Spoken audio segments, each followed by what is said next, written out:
Here's an idea. The Olympics are a model for fostering genius.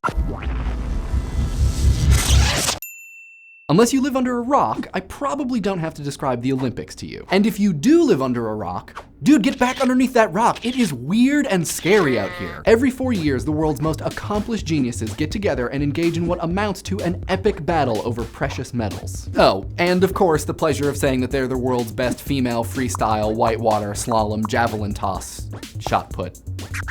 Wait, did I hear myself correctly? Let's go to the replay. The Olympics are a model for fostering genius. Really?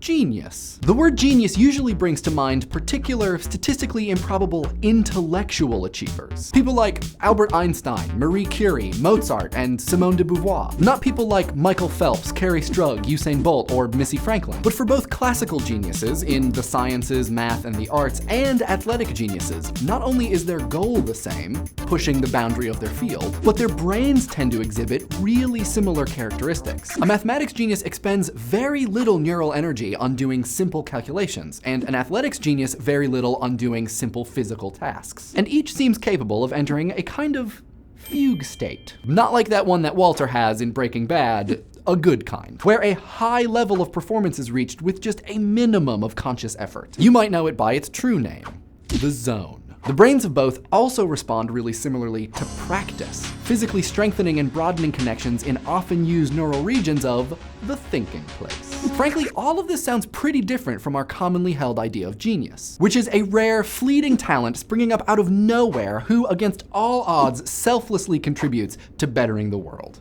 You know, like Jeff Goldblum in Independence Day. He gave an alien spaceship a computer virus. I'm willing to bet that's difficult to do. Genius can't be like athletics, developed through training and support. It just doesn't work that way. Or does it? Turns out it might work that way exactly.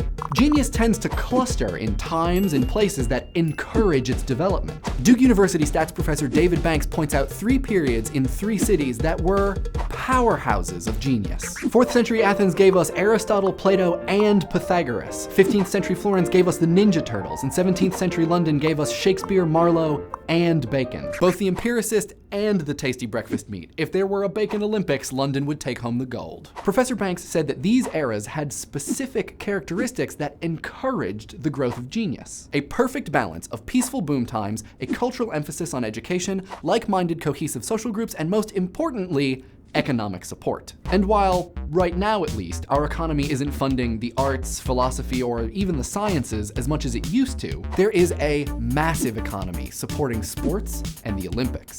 Earlier this year, Wired columnist and Bob Dylan quote expert Jonah Lehrer pointed out that at the intersection of Professor Banks's work and the work of Bill James being the guy who is most famous for developing sabermetrics, or, you know, Moneyball, is the idea that we, right now, are training a whole mess of athletic geniuses. In his book, Solid Fool's Gold, James says, our society is very, very good at developing certain types of skills and certain types of genius. We are fantastically good at identifying and developing athletic skills, better than we are really at almost anything else. This is the case because we, as a nation of fast food aficionados, oddly enough, love sports. We always want new athletes and new athletic inspiration, and we are willing to pay for it.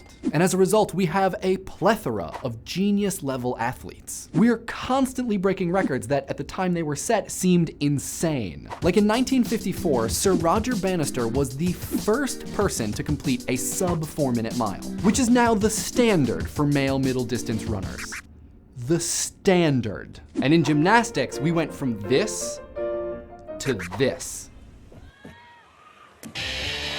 Imagine if we made these kinds of advancements in science or engineering. In 50 years, we could have a colony on Mars, or hoverboards. So whether we're talking about the arts, sciences, philosophy, architecture, or otherwise, if we want to be encouraging the development of genius, we have plenty to learn from the Olympics. What do you guys think? Can a society purposefully create geniuses? Let us know in the comments. Oh, and what's that in the center ring? There were a lot of feels about dubstep. Let's see what you guys had to say. Thanks to everyone who left comments related to the dubstep and brostep thing. We made a short video describing the difference, so if you missed it, you can just click right here. Zicky PH wonders if it's possible to like or not like certain kinds of music and not argue about it. We agree, and we hope that that is true. Omega Les Paul points out that dubstep isn't deserving of a lot of credit because dubstep producers are just recycling sounds, which might be true, but isn't that also true of most music? Or at least most rock and roll and electronic music? I mean, John Cage is a clear exception, but there aren't many exceptions. Even Mozart didn't really make the sounds that he was composing. Matrix Jor-El makes the point that dubstep might actually be related to a primitivism movement, where music is just returning back to its roots as noise that sounds good together. Yeah, maybe. Kevin Frohlich's comedy makes a mention of Edgar Varese, who is a composer that if we had more time we would have pointed out. You should go check him out. Specifically, Ionization is an awesome percussion piece. Blue Electronic Music argues that dubstep might not actually contain noise because dubstep is built on rhythm, making the existence of noise harder or impossible, which is an interesting timbre versus rhythm argument. Building on that point, Manx748 points out that older avant-garde music wasn't about harmony or rhythm, it was about sound, movement, and texture. And last but not least, Punk Rocktopus with the Truth Bomb.